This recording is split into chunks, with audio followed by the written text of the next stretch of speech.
Гледате Дневникот на Сител. Во студиото со вас Иван Кузмановски. Добро вечер, ви благодарам што сте со нас. Ова се настаните кои го одбележаа денот. Ланците на маркети на средба во владата се бара начин да се спречи раст на цените. Синдикатот во сабота на протест за повисоки плати. Мицковски верува во Савески, опозицијата очекува професионален однос. Уставниот суд ги отфрли иницијативите за системот безбеден град. Камерите остануваат во функција.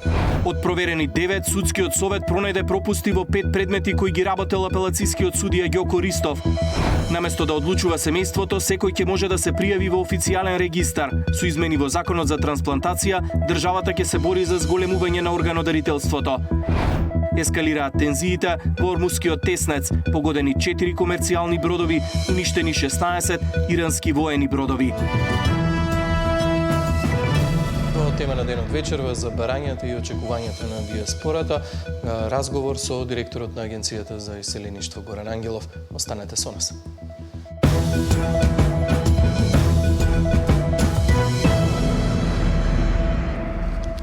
Ланците на маркети попладнево на средба во владата. Целта е да се спречи раст на цените и да се заштити стандардот на граѓаните. Последните информации има колешката Наташа Мерсовска. Имаме во живо во Централниот дневник.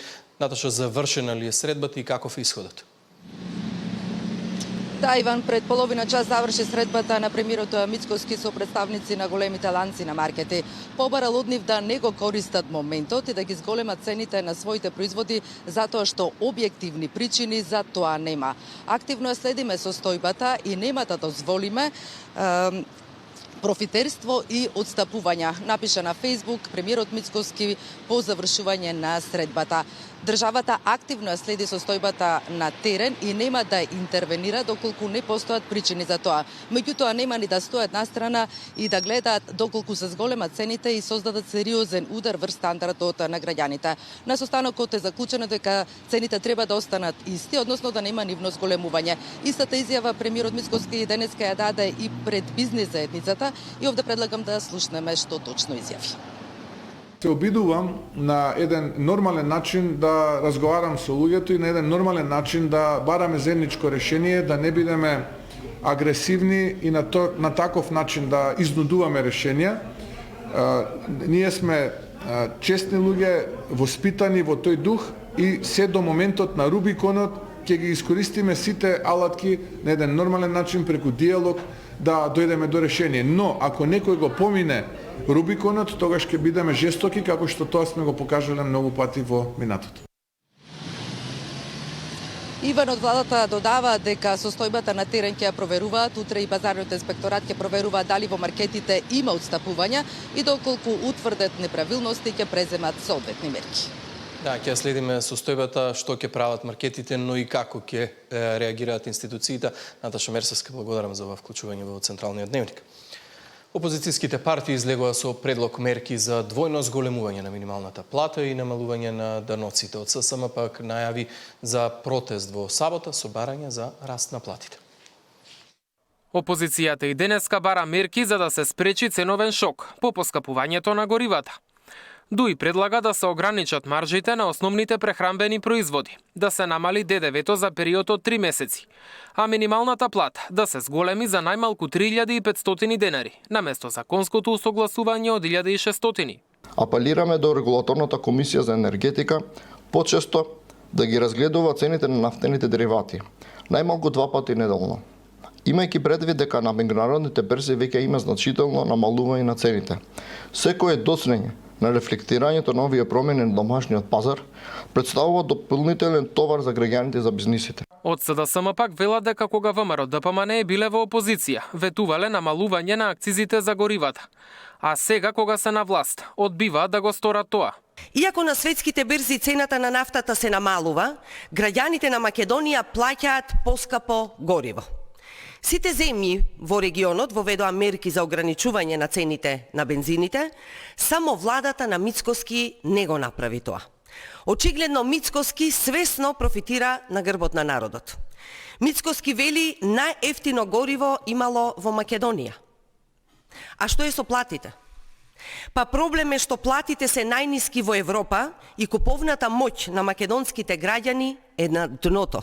Премиерот Мицкоски рече дека владата ги има предвид овие мерки, но се разгледуваат и други опции, кои ќе се реализираат доколку има потреба од нив.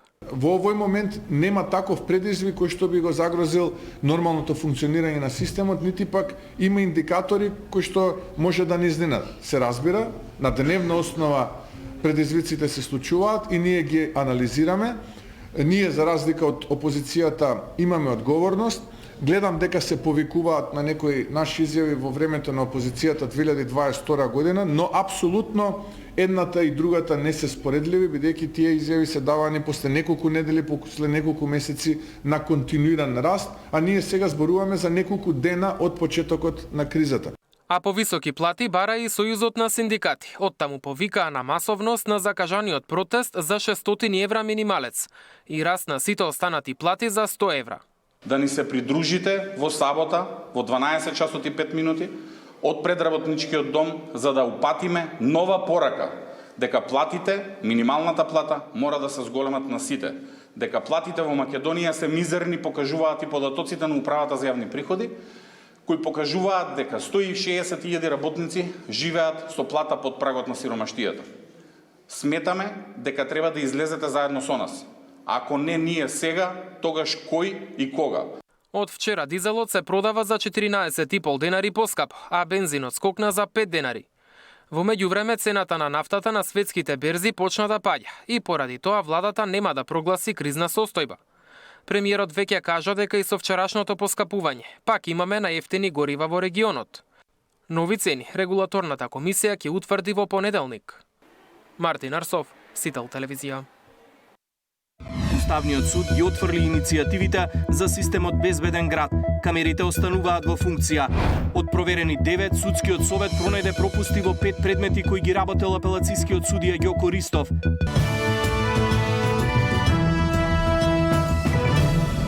Иако сите има различни толкувања на различни одредби од законските решенија, сепак Уставниот суд ги отфрли иницијативите за системот безбеден град. Камерите остануваат во функција. На денешната седница во Уставниот беше донесена одлука дополнително да се произнесат по последното намалување на коефициентите за плати на судиите. Уставниот суд ги отфрли сите иницијативи за Safe City. Системот ќе продолжи да функционира како и досега. Уставните суди денеска дебатира дали е спротивно од Уставот плаките за прекршок на Safe City да пристигнуваат само на македонски јазик. Колку е селективно граѓаните од Скопје, Тетово и Куманово да се под постојан надзор од камерите на безбеден град, а во другите градови не. Дали е задолжително да се поседува мобилен телефон или е само потреба? Колку се заштитени личните податоци на граѓаните со новиот систем на МВР? Судијата известител Ана Павлова Данева предложи да се отфрлат сите иницијативи, бидејќи судот во нивната примена е ненадлежен. Околу иницијативата за параките да се праќаат и на албански јазик, судиката вели законот за јазици е регулиран, а МВР треба да го применува. Како тоа се применува и дали се применува во СМК текстуалните пораки и така натаму, останува само прашање на примена на законот. Нема одредба во законот за прекршоци која што ја оспорува употребата на јазиците, вклучително тука зборуваме и за јазикот на лицата кои живеат во износ од најмалку 20%. Иако законски не е регулирано да се поседува мобилен телефон, во времето во кое живееме е есенцијална потреба. Доколку некој сака да вози автомобил, ќе треба да поседува мобилен. Ако не, нека оди со коњ, порача председателот на Уставниот суд. Нашата држава е европски рекордер по жртви настанати во сообраќајни несреќи. И тоа е наша реалност. Значи европски рекордер. Што значи тоа? Тоа значи дека нашите возилата станале оружје. Тие се оружје. Па тој што сака да вози возило, ќе си поседува и мобилен телефон, ќе си поседува и мејл. Затоа што живееме во таков свет. А ако не, тогаш ќе иде со коњ. Граѓаните од Скопје, Тетово и Куманово се под постојан надзор од камерите на Safe City, додека останатата територија на Македонија не е. Па со ограничената примена на законот може да се доведе до повреда на еднаквоста на граѓаните пред Уставот, смета судијата Насер Ајдари. Граѓаните кои се наоѓаат во одредени градови подлежат на построг режим на контрола и санкционирање преку автоматски електронски систем, додека граѓаните во другите делови на државата не се изложени на истиот степен на надзор. Поред судијката Кацарска, спорна е одредбата со која сопственикот на возилото е обврзан лично да оди да пријавува во полиција, доколку некој друг возел историл прекршок. Можно ли е да има ситуација да сопственикот на возилото се наоѓа во странство? Вие барате како држава сопственикот на возилото да од некоја земја во светот дојде лично да достави изјава од оној кој што го управувал возилото. Апсолутно не можеме да дозволиме да се изложуваат наши граѓани и на такви трошоци на тоа малтретирање. Уставните суди денеска постапува и по иницијативите за платите на судиите. Ќе останат минимално намалени, како што одлучи собранието, а дали ќе им се зголемуваат или не, Уставниот суд ќе одлучува во наредниот период. Тамара Дичевска, Сител телевизија. Премиерот Мицкоски верува во Савевски. Вели дека во него виделе кандидат кој може да биде успешен државен јавен обвинител. Од опозицијата велат дека нема да критикуваат пред време, но очекуваат професионален однос. Не го познава лично, но Мицкоски вели дека биографијата на судијата Савески дава гаранции дека тој може да биде успешен јавен обвинител. Премиерот го коментираше предлогот откако вчера владата донесе одлука токму тој да биде предлогот за државен обвинител од четворицата кандидати за кои Советот на обвинители даде позитивна оценка. Ги анализиравме сите кандидати, ги анализиравме нивните биографии, воедно и заклучоците од Советот на јавни обвинители. И како влада, во една конструктивна дебата, донесовме заклучок дека Ненад Савевски може да биде соодветно решение за нов државен јавен обвинител. Јас лично не го познавам Ненад Савевски, но од она кое што можев да го видам од неговата биографија, но и од распрашувањето, цениме дека би можел да биде добар, односно да не речам одличен нов државен јавен обвинител. Од опозицијската СДСМ велат дека нема предвреме да осудуваат, но бараат Савески да има професионален пристап без да подлегне на притисоците на власта. Професионалниот профил на предложениот кандидат за нов државен јавен обвинител Ненад Савески говори дека станува збор за човек со долгогодишно искуство. Начинот на кој течеше разрешувањето на поранешниот обвинител, политичките притисоци и елиминацијата на обвинител јавно на телевизија од страна на Мицкоски оставаат сериозен сомнеш во намерата на власта. Од тука новиот јавен обвинител го чека многу работа, особено во случаите со криминал и корупција на власта, коментираат од СДСМ. И од ДУИ бараат Савески да не биде обвинител близок до политиката, туку да придонесе за владење на правото и да го гони криминалот со почитување на правилата за правична и фер постапка. Според најавите, изборот на Савески во парламентот треба да се случи наредната недела. Државниот обвинител се избира со 61 пратенички глас, мнозинство кое власта на ВМРО ДПМН вреди знам секако го има обезбедено. Савески од 2016 е судија во Скопскиот кривичен суд, во кој суди за случај од организиран криминал и корупција. Но од 2009 работел и како обвинител. Има дипломирано и магистрирано на правниот факултет Јустинијан I во областа на казненото право, а предава и на Академијата за суди и јавни обвинители. Катерина Нешкова, Сител телевизија. Од проверени 9, судскиот совет пронајде пропусти во 5 предмети кои ги работел апелацијскиот судија Ѓоко Ристов. Судијата Ристов е под истрага за прикривање имоти и перење пари, откако во јануари во зид во домот на неговите родители беа пронајдени 350.000 евра. Низ за неправилности утврди судскиот совет во предмети кои ги работел апелацијскиот судија Ѓоко Ристов, кај кого со зидани беа пронајдени 350.000 евра. Од 9 проверени предмети во 5 биле констатирани пропусти. Необјаснети одложувања за доцната објава на пресуди и застарувања констатираше судски на денешната седница. Советот се сомнева дека судијата Ристов може би придонел во застарување на случајот спецкаса во УБК. Во тој случај поранешни вработени во управата беа осудени на затворски казни за злоупотреба на 800.000 евра. Печатокот е дека судијата известител, чија контрола ја правиме, не сторил доволно напори за предметот да заврши во разумен рок. Го пречекорил рокот за закажување на расправа, истата не ја закажал во рок од 15 дена, туку поменал период од 145 дена од денот на приемот на предметот. Во друг предмет, според Советот, апелацијскиот судија овозможил подолг куќен притвор за обвинет кој требало да издржува затворска казна. Во конкретниот предмет, два пати одлагана седницата без оправдани причини и му е овозможено на обвинетиот да биде подолго во куќен притвор, во кој му се засметува во казната затвор. Извештајот предизвика дебата меѓу членовите на Судски. Дел побараа конкретни постапки, додека други сметаа дека задача на Советот е само да ги утврди фактите за работата на судијата Ристов. Ако ние немаме заклучни согледувања, предлог заклучоци, што ги усвојуваме извештаите? Што се усвоени од извештај понатаму? Ако тоа што го читате, нешто треба дополнително да се направи, никој не ве спречува тоа да го правите. Стварно не очекува ваков начин од членовите на Судскиот совет. Апелацискиот судија Ристов во меѓувреме е под истрага за прикривање имоти, перење пари. Откако во јануари во ѕид во домот на неговите родители беа пронајдени 350.000 евра, му беше одземен судскиот имунитет и му е определен куќен притвор. Зоран Јаневски, Сител телевизија. Председателот на МАНУ, академик Живко Попов, алармира дека генералната партизација на институциите како рак рана влијае на функционалноста и го уништува капацитетот за действување. Во годишното експозе Попов посочи дека Судскиот совет не се покажал доволно силен и компетентен да ги наметне своите одлуки, што резултирало со минимална доверба кај граѓаните.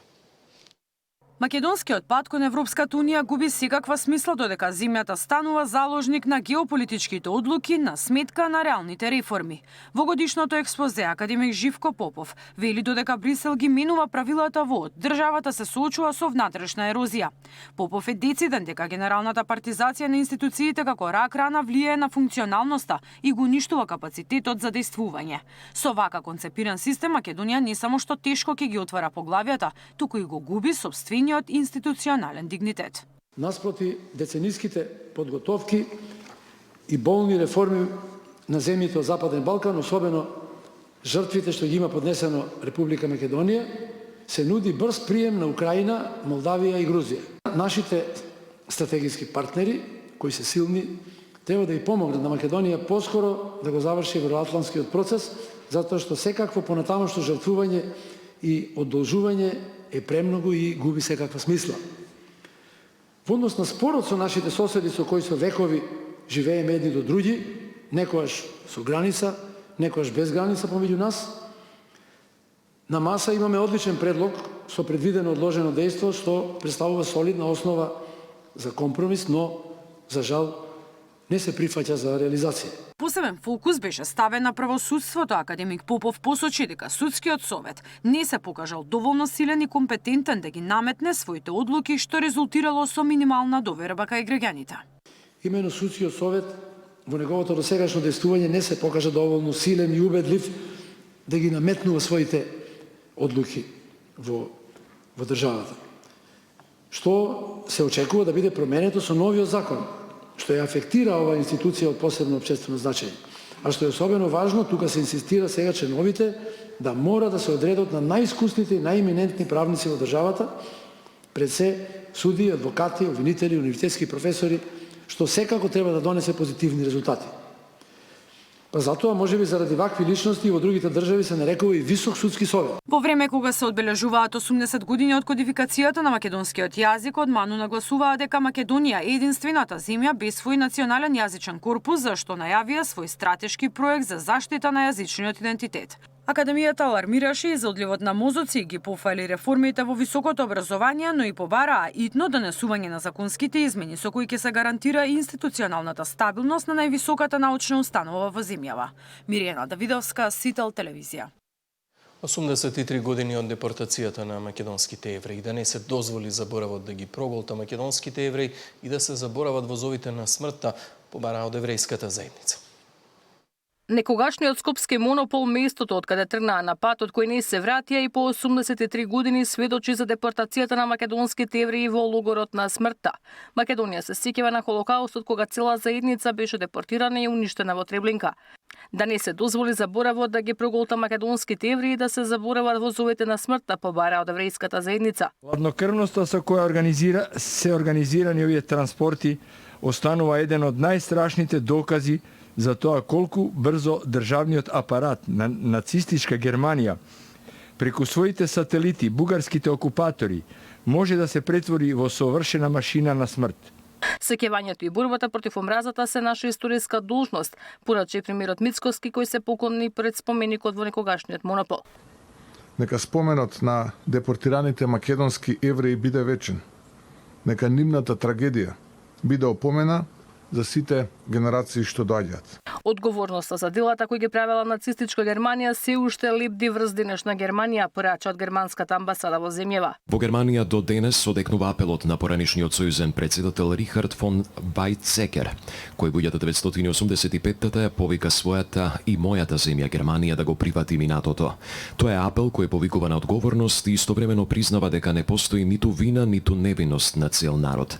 Малкумина од евреите во Македонија успеале да бидат спасени од логорот на смртта. Нивните приказни ги раскажуваат потомците. Јас и моите браќа останавме без целата останата фамилија, никој не преживеа освен таткото. И он преживеа единствено затоа што беше во бугарскиот фашистички затвор во Варна. Немаш роднини, немаш фамилија, сето тоа е нестанато. Знам да измеѓу осталог и бискуп Чекада, еден бискуп из Хрватски кој е био бискуп у Скопју, да е он спасал еден број евреи. Представници на државниот врв, амбасадори, пратеници, граѓани се поклонија пред споменикот во некогашниот монопол, од каде 7144 евреи присилно тргнаа на нивното последно патување кон логорот на смртта Тревлинка. Ивана Соколовиќ, Најдова, Сител телевизија. За очекувањата и барањата на диаспората, колегата Валентин Николовски разговара со директорот на Агенцијата за иселеништво Горан Ангелов. Господин Ангелов, добро вечер, ви благодарам за учеството во тема на денот во Дневникот на Сител. Добро вечер на сите гледачи на Сител во Македонија и каде деца ни светот. Поздрав до сите македонци. Поводот за ова интервју е неодамнешната посета на македонската диаспора во Дортмунд, Германија, така чинам. По сликите од храмот Свети Кирил и Методи што ги видовме, ги има поприлично таму македонските иселеници. Што имаше повод, какви пораки ви пренесоа? Поводот беше, за жал, немилиот настан во Кочани. Се организираше хуманитарен концерт во соседниот град, во Дизелдорф, каде што бевме претходната ноќ, а бевме на литургија во нашиот православен храм, посветен на сесловенските просветители Свети Кирил и Методи. Тој храм е изграден буквално од донации на сите наши кои се присутни во тој дел на Германија. Тој е покрината Северна Рајна-Вестфалија. Навистина еден прекрасен храм, каде што е посетен. Многу битно, тоа е жива црква, бидејќи во Северна Рајна-Вестфалија имаме околу 160.000 македонци, станува збор за неколку конгломерати на градови, како што е Дортмунд, Дизелдорф, Келн, Солинген, Бон, како поранешен или главен град на Сојузна Република Германија, и навистина се многу добро организирани. Македонците во Сојузна Република Германија на федерално ниво, значи во сите покрајни, речи си имаме 15 црковни општини. Од 45 колку што има во Европската епархија, значи навистина солидна бројка. Некакви бројки фигурираат дека во Сојузна Република Германија со македонска патна исправа, значи надвор од оние македонски патни исправи, веќе имаме преку 300.000 луѓе, што е навистина сериозна бројка, а со македонски патни исправи преку 250.000, но тоа се бројки кои флуктираат, нели, од година во година. Пораката е дека не ја забораваат Македонија, си ја сакаат својата нација, си го сакаат својот македонски јазик, си ја сакаат црквата во која се, нели, и крстени, и венчани, и целиот нивен живот додека били во Македонија се одвивал заедно, нели, од оној општествениот живот и во духовниот живот. На бројките ќе се навратам подоцна, но спомнавте Кочанската трагедија, таму се организираше и хуманитарен настан, така, посветен за помош на страданите во трагедијата. Бевте присутен таму. Колку средства се собра? Зашто ќе се наменат? По официјалната бројка, од она што ни го соопшти организаторот, а тоа е Македонското културно друштво Македонско сонце од Дизелдорф, се собрани околу 6.500 евра, кои ќе бидат веќе се префрлени на Сдруженијето 16 март во Кочани, кои сигурно ќе бидат наменети за семејствата и на починатите и на оние кои настрадаа во пожарот со разни изгореници и други телесни повреди кои им се потребни за лечење. Можеби таа бројка не е енормно голема, но самиот чин дека во Дизелдорф, надвор од Македонија, преку 1500 километри се собра на еден настан околу 600 македонци, каде што по пат на дружење песна и голем број од македонската естрада беа присутни, но вистина представува за почит и респект ваков чин. Ако веќе ги има во толку голем број стотици илјади во Германија, имаат и собствени деца, мали деца, нели?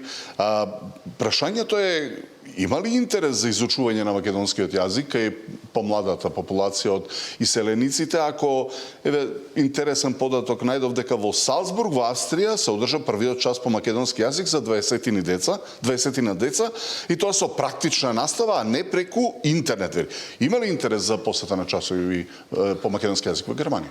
2026 можам да ја оценам како македонска пролет на македонскиот јазик, македонската диаспора надвор од она што е редовен систем на образование, кој го спроведува нашето Министерство за образование со испраќање на наставници по македонски јазик во диаспората, се самоорганизираат, онаму каде што не може да бидат вклопени во училишниот систем, дали е тоа нашиот систем со нашите наставници, или пак во Сојузна Република Германија имаме и наставен систем каде што дел од покрајните, Хесен, Северна Рајна, Вестфалија, им овозможуваат на сите оние ученици, деца и на нивните родители, каде што имаме најмала бројка од 15 ученици кои сакаат да го изучуваат македонскиот јазик, на сметка на германските покрајински власти да платат наставник, учител по македонски јазик. Но надвор од сето ова, примерот со Салцбург во Австрија,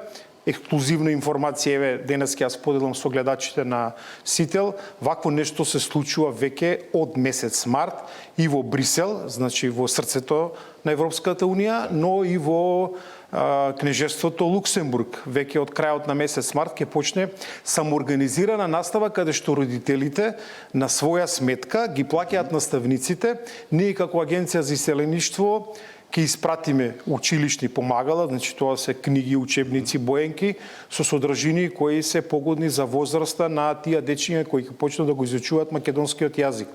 Оваа година, значи, веќе ги гледаме плодовите на нашата работа од изминатата година. Генерално, во глобални рамки, постои ли интерес кај младите за изучување на македонскиот јазик и го спомнавте прашањето со обезбедување професори?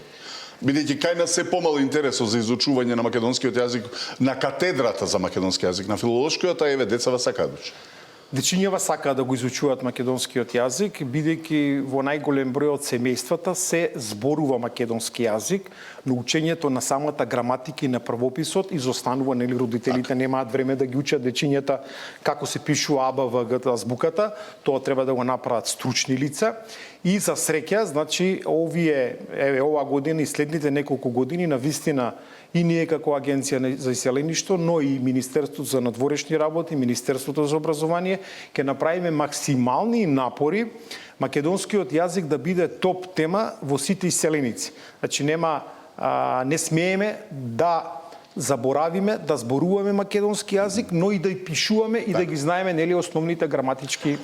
Овие институции се вклучени во подготовката на бесплатен дигитален курс по македонски јазик. Како е замислен овој проект? За кого е наменет? До каде е?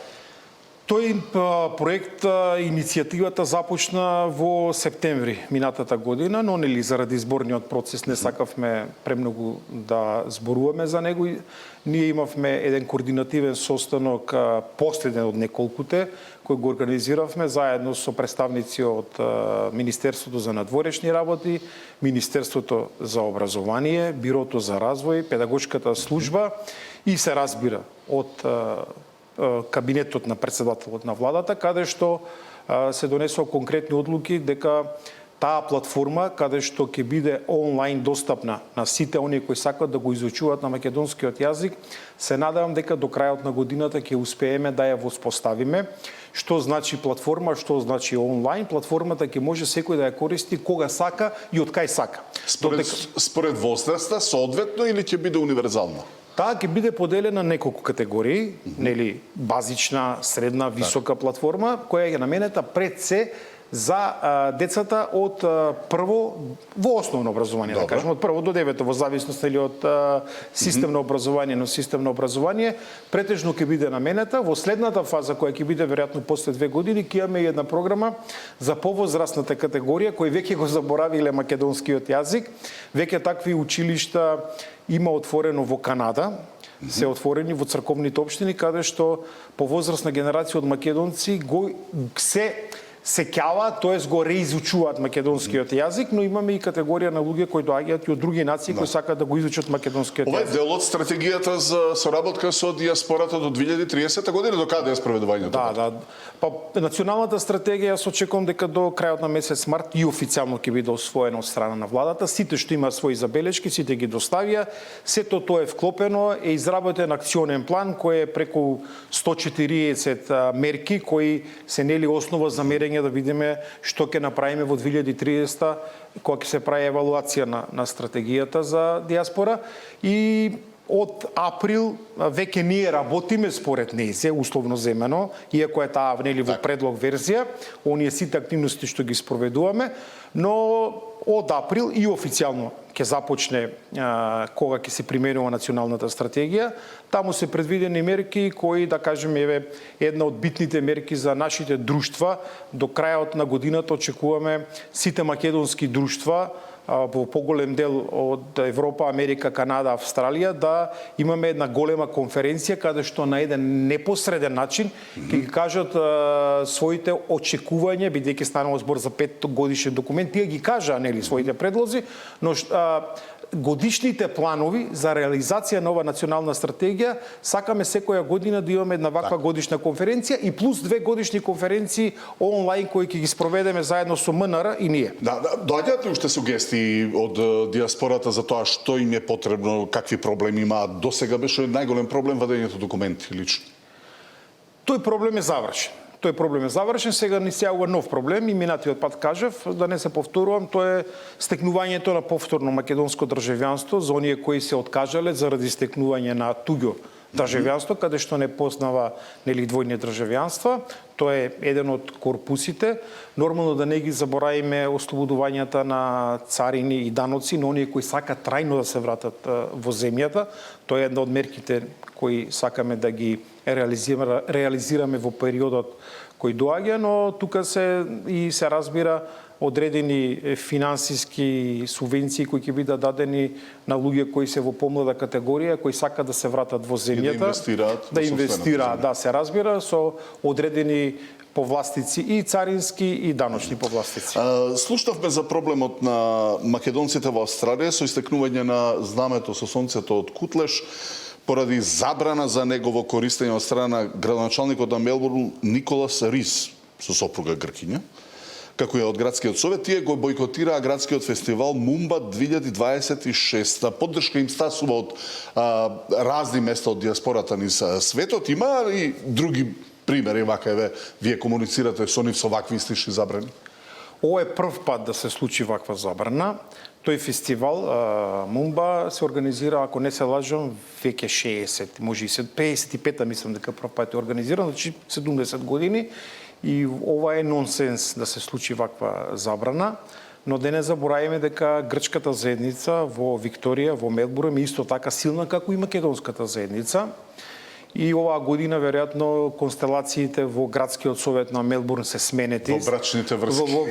Па не само во брачните врски, веројатно и во членовите на советот има поголем број на влијание грчката на заедница, но мене ми е драго што македонците во Австралија покажа едно достоинство и не сакат да ги газат своите акти, своите традиции кои ги негува, ако се сеќавате и при промената на името, најсилна заедница во светот сека беше заедницата во Австралија која застана силно зад македонското име. Уште два немили случаи има кои што не се директно поврзани со вас, но се од вашиот поширок делокруг поврзани. Едното е забрана за адвокатот Тони Менкиновски за влез во Бугарија, 10 годишна забрана, како адвокат на македонците, на Омоилинден Пирин. Нели, а втората е пред Нова година отприлика се случи, македонците во Леринско, Грција, се соочија со проблем со среде концерт на грчки бенд патем при изведбата на песна на македонски јазик, да градоначалникот тамошен го прекине концертот, го прекине настапот. Комуницираат ли со вас за ваквите недемократски односи, за ваквото потиснување на националното чувство, на негирање? Се разбира, неформални комуникации постојат на човечко ниво и како институции се јавуваат, бараат помош. но двете земји, и Бугарија и Република Грција, се земји членки на Европската Унија. Вие знаете дека и за Република Бугарија и за Република Грција Македонија пред европските судови извојува победа. Но таа победа е пирова, бидејќи државите и Грција и Бугарија не ги спроведуваат тие одлуки на европските судови. И навистина тоа е чудоневидувачки кога ние тропаме на портите на Европската Унија и ние стремиме кон европските вредности, земји членки кои се наши соседи, наместо да ни ја подадат раката и да го признаат македонското национално малцинство кое постои, тој очигледно дека постои. Тие дури и во извештаите кога ги гледате на Стейт департментот и на ЦИА, ако видите документите, тоа е нотиран факт дека постои македонско национално малцинство. Но тоа се работи за кои очекувам дека следниот период навистина ќе имаме поопсежни дискусии, но и притисок не само на македонската страна, притиск во сите изјави и на сите официјални.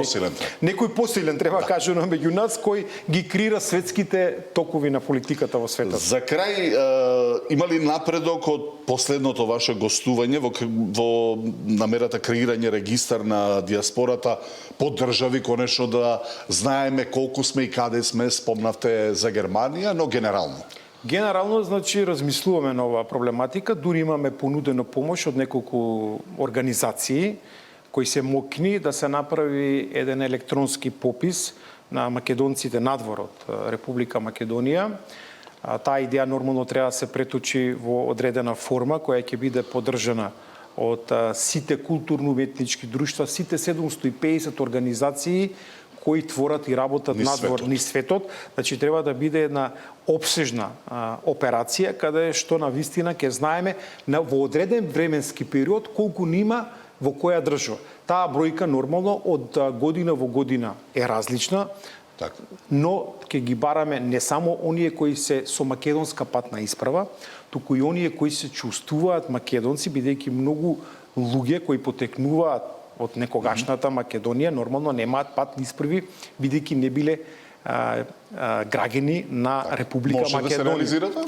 Јас сум убеден дека може да се реализира, бидејќи организациите кои го нудат да бидат помош и супорт и техничка поддршка на сето ова се силни и мокни.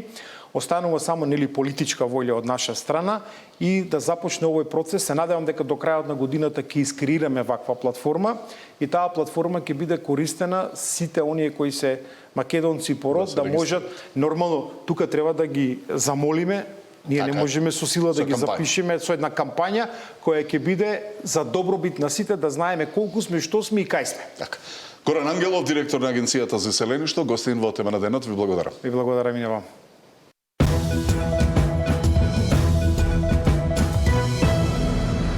Наместо да одлучува семејството, секој ќе може да се пријави во официјален регистар. Со измени во Законот за трансплантација, државата ќе се бори за зголемување на органодарителството. За 2 месеци 6 семејства одбиле да бидат донирани органите на нивните блиски после смртта.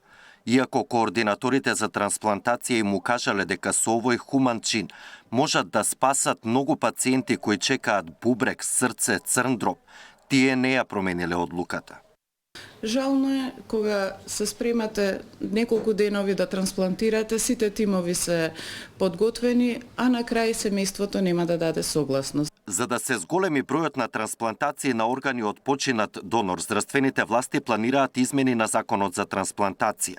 Наместо како досега само со предпоставена согласност, а последниот збор да го има семејството, во иднина ќе има регистар и донорски картички. Секој граѓанин треба сам да се изјасни кај матичниот доктор дали по смртта сака да му бидат донирани органите. Мислам дека законот до крајот на април ќе биде веќе завршен како процедура и во парламент. Ќе има измени и во трансплантацијата од жив донор. Органи ќе можат да донираат и први братучеди, наместо како досега само членови на потесното семејство до трето колено. На овој начин од клиниката за нефрологија очекуваат да се намали бројот на пациенти кои одат на диализа. Во првата година идентично чини пациент кој што е на хемодиализа и на бубрежна трансплантација. Но наредните години, кога ќе имаме комплетна рехабилитација на трансплантираниот пациент, цената се намалува за 3 па до дури 4 пати. Македонија со 14% на трансплантирани пациенти е далеку од европскиот просек кој изнесува до 60%. Александар Динев, Сител телевизија. Нов простор за инспирација и општествен ангажман, компанијата DM ја лансираше платформата Иднина која инспирира, намената за споделување волонтерски приказни и поддршка на проекти што придонесуваат за подобра заедница. Иднина која инспирира. DM лансираше платформа која е создадена за поттикнување на општествениот ангажман и активно учество на поединците во обликување на заедничката иднина. На неа ќе се споделуваат инспиративни приказни и организациите ќе може да пријавуваат проекти кои нудат волонтерско ангажирање на граѓаните. Конкурсот ќе биде отворен до 31 јули, по завршување на конкурсот жири комисија и представници од DM ќе имаат можност да одберат минимално 3 проекти кои што понатаму ДМ ќе помогне истите да бидат и реализирани.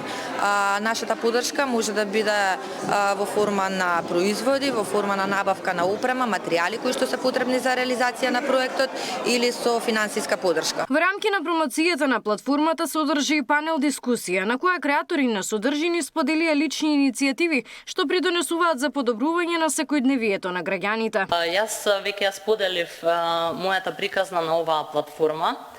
Тоа е мојот волонтерски ангажман во згрижување на бездомни животни, нивна стерилизација, лекување и барање на сигурен дом. Убаво е кога ќе се види дека имаш поддршка од луѓето, преку оваа платформа верувам дека ќе бидеме уште повидливи тоа што сме.